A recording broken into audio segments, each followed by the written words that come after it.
Welcome to Take It from the Ironwoman. My name is Susanne Müller, your host and the Ironwoman. This podcast is about empowering yourself and others to make real changes in the world. You will hear from everyday, smart, sophisticated, hip people like you and me. Not everybody has to be an Ironwoman to impress the world. Together, we will learn from the sports and business leaders how you can become a more successful person as an entrepreneur or a leader. It's one step at a time, one day at a time. Take your steps now. Take your big steps now. Join me on this journey to success. Take It from the Ironwoman. We only have special guests. And actually today we talk to the other Shona McDonald. Remember, in one of the episodes, we talked to Shona McDonald, who was on Survivor and Shark Tank in South Africa. But today we talk to Shona. She is the executive director of ShonaquipSE Limited and sits on many boards. Thank you so much for the good work you're doing. Thanks for interviewing me. Nice to be here with you. My story really goes back quite far in that I was very passionate about art and sculpture. And then my second daughter was born with severe disabilities. And the medical advice I got was to put her in an institution and have another baby. And it made me so angry and frustrated by the system that judged a child's future by a diagnosis that I decided to prove everybody wrong and tried to find ways to make her life as full and as enjoyable as my other child. And that really just started me on a completely different journey, one that I had absolutely no experience or understanding or knowledge of. My first step was to realize that this was a baby of just a few months old that I was trying to keep alive because she really struggled to eat and swallow and drink. But more importantly, she couldn't hold her head up in order to communicate. I started an organization out of the work I did with her, which was to try and teach her to communicate in other ways other than talking. And through that work, I met hundreds of other parents with similar challenges. The little organization, the NGO I started, became a national organization training therapists and parents on alternate communication. Through that process, we realized that if you aren't sitting upright and able to really get around and be independent physically, communication was so difficult and people didn't take you seriously. We started building posture support equipment and wheelchairs. First out of my garage, the first wheelchair I built for Shelley, she was just 18 months old. By the time she got that chair, before she was 2, she was able to drive it around and be independent. If she wanted a drink, she'd drive to the fridge and shout at us. If she wanted to go out for a walk, she'd drive to the door and shout to go out. So the wheelchair became part of her communication tools. Over the next few years, we taught her to read, and she soon was able to enter school and was one of the first children in South Africa to be included in mainstream education.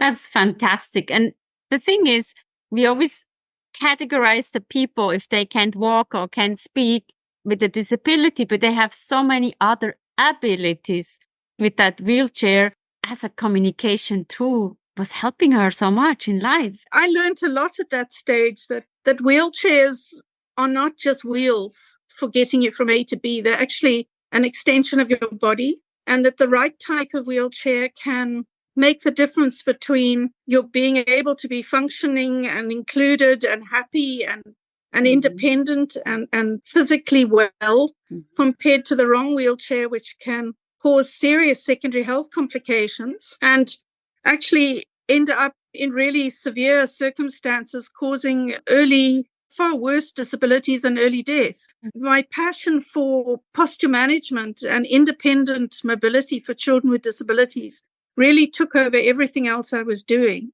As Shelley was going through school, I started manufacturing equipment for other children, sitting, standing, lying, electric wheelchairs, manual wheelchairs, back supports. And then we started working with government and government therapists to make sure that equipment could become available through the health system in South Africa for people who couldn't afford it.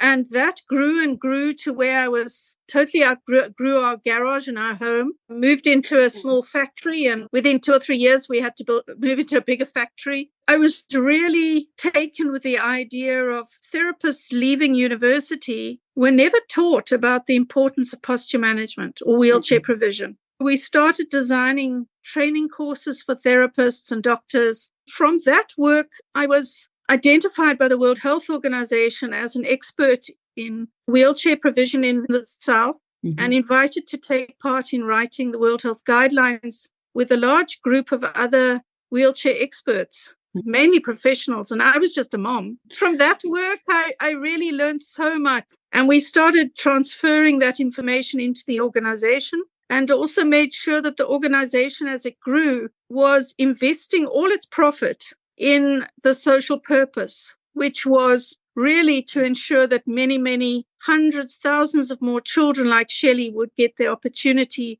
to get the right equipment and go to school and be really valued as a person and not recognized for their disability. That work has really influenced the whole future of ShonaquipSE. And you mentioned the wrong equipment. I'm a lay person. I thought there was like one wheelchair. I'm totally wrong. I also understand the posture is so important, especially that people see you. We don't know. We need to be educated. Historically, wheelchair provision was seen as something that happens with charity, especially if you're poor and living in an undeveloped region, a rural region. And so wheelchairs are often given to people because they belong to somebody else who died, and then they just hand them on to another person. It's become a replacement. It's like a glorified wheelbarrow. Have somebody to help you take somebody from A to B. Whereas when you're a young child and your body is developing, you don't have muscle strength or control. If your body is not correctly positioned and supported in order to provide you with that secure space to grow and develop, you develop what's called scoliosis, which is a deformity of the spine and contractures in your limbs. And often that is what people see as a disability. They see these deformities. They see a body that has not developed correctly as a disability. So often that deformity is actually a result of the wrong equipment. And if you can provide appropriate devices that fit, that are designed to specifically match the need of the individual's physical needs, their clinical diagnosis, but also the environment in which they live, an indoors chair for an indoors lifestyle or an off-road base frame for an off-road chair, but most importantly, the piece that connects you, the user, to the wheel. The seating system is just like a body orthotic. For example, you had lost your leg. You would go to a prosthetist and they would mold a cast, they would fit a proper cup onto the amputated limb, and they would build onto that a leg or a foot or whatever you needed. So a wheelchair is really very similar in that the wheels need to be fitted to your body in a way that you can best use them.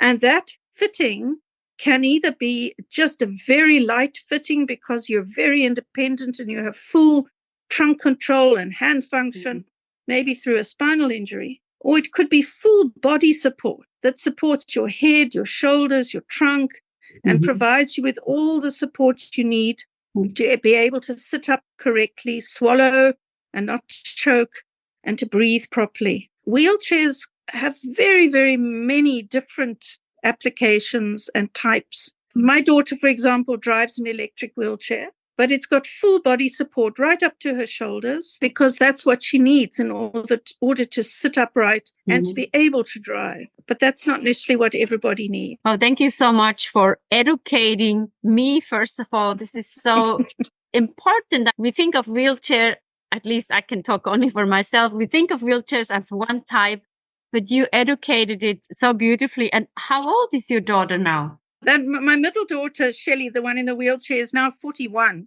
So it's many, many years that she's been really helping me understand what people need and how best to provide it. And what she's also shown me is that you can't just provide, even if it's the right wheelchair, You can't just provide the wheelchair without an ecosystem of support around the family and the person with a disability. Our work has really expanded to not just wheelchair provision and training of healthcare professionals and outreach clinics. We use the profit from that work to change people's perception and have conversations around disability and explore through dialogues what disability means to different people and how to sort of include all people together, not just in work situations, but school, play, and society as a whole.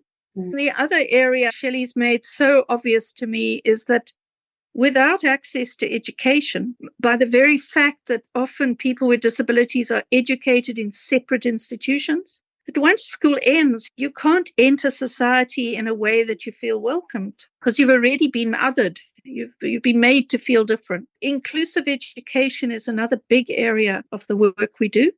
And then during COVID, we started realizing with the hospitals closed and the schools closed that parents were forced to be responsible for every element of their child being, but they had no experience because professionals had always sort of been responsible for their children's futures. Healthcare professionals knew what the child with a disability, how they must be treated and managed, and educators also. Another element of our work, which we added on in 2020, was a network for parents to connect them with each other, to create a peer network, to provide knowledge and information, to support them and the agency for them to action that knowledge. And then we established an app on the phone, which parents can use now to monitor their rights and all the barriers they experience on a day-to-day basis that inhibit their children from reaching their full potential, which we use to help government understand where the barriers are to their service provision. And also it helps us understand how we must develop and improve our own programs to help more parents. How can we support your organization? Well, at the moment, we've very proudly become ISO 13485 certified wheelchair production facility, the only one in Africa. And we're busy looking now for partners in the north to sell our products to. The products are really great as an alternative for outdoor living. Then from not-for-profit entity, we are really looking for people to donate towards wheelchairs for children who can't afford them. So although our equipment is available now in 7 countries, in 3 countries through the government national tenders, health and education tenders, but in the other countries, the health systems haven't yet accepted wheelchairs into their provision criteria. And so we started a wheelchair fund, and we raise funds for children in Zimbabwe, Lesotho, and some of the children also in South Africa who are unable to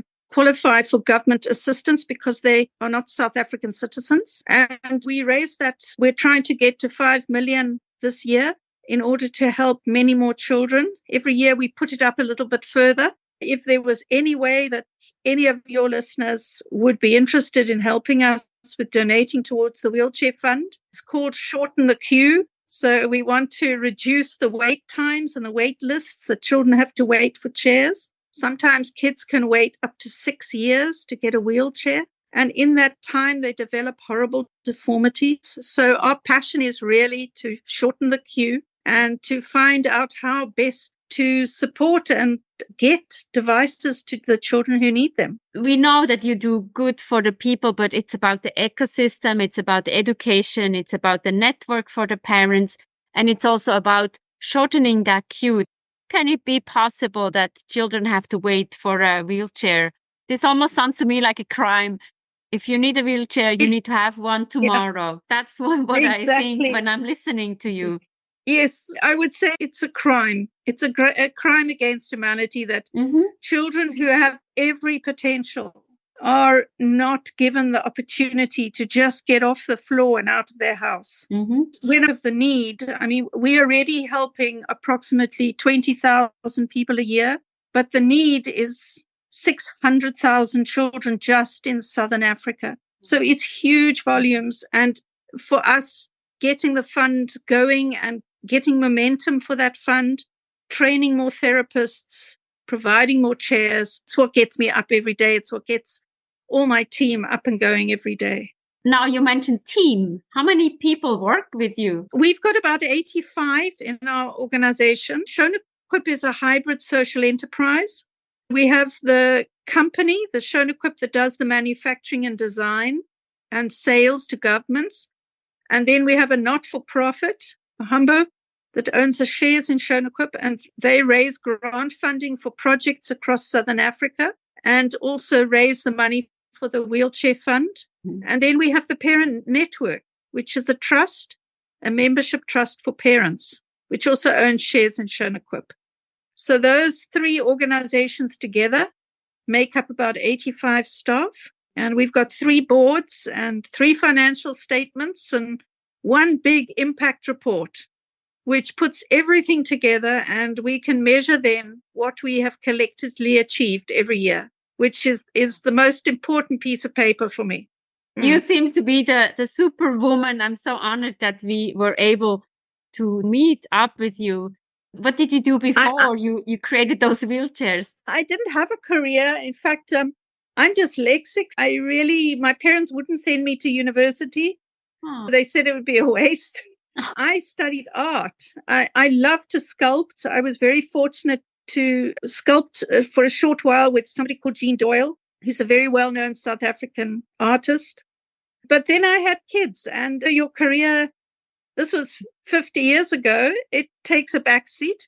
It was only when Shelley was born and I started working with her that suddenly I decided I needed to pursue this career and change things. So that's become my life for the last 40-something years, 45 years. You were dyslexic, you were a sculptor, but now you're, in my opinion, you're a businesswoman, you're a visionary and a mom and very passionate about everything. Sometimes we have to grow into something because the situation is asking for that. It's one of the things I drive my staff mad with, because I really embrace change. I love change. And just by the nature of humans, we try and prevent change. It's one of the things when you join ShonaquipSE, you get warned right at the beginning that change is coming, and it comes all the time. It comes fast because we're using that data from parents to inform what we do. And every year it's shifting to address the needs. As a person, as individuals, we need to keep growing. And the best way to grow is to change things. And my favorite question is always like, what do you do when you don't work? It seems like you're giving so much, but how do you rejuvenate? How do you take care of yourself? I love animals. I have a big golden retriever that goes to work with me every day. I take him for runs and walks on the beach regularly. But I think the thing I really love most is where I live. I've got the fortunate opportunity to live with all my kids. We live on a little small holding together, sort of like a commune, all 3 daughters, son-in-laws, grandchildren, and all our animals, cats, dogs, chickens, everything. We grow vegetables. It's like a little bubble out of town, far away from work. It is one place which gives me that space to think and imagine what to change next. It sounds like it's one happy bubble where you are, and you're changing the world with one wheelchair at a time. Thank you so much, Shona. Thanks so much. Thanks, and have a very good day. What are you taking away from this conversation? We need to change this. A wheelchair should be ready for every child in this world. Take it from the Ironwoman. We have episodes every Monday. We have very interesting people who are paying it forward, are change makers. We need to get to know them. And Take It from the Ironwoman is also the book, Global Business Coaching with Sports Parallels. Download it or get it in your local bookstore. Thank you for your support. We'll see you next time. Bye-bye.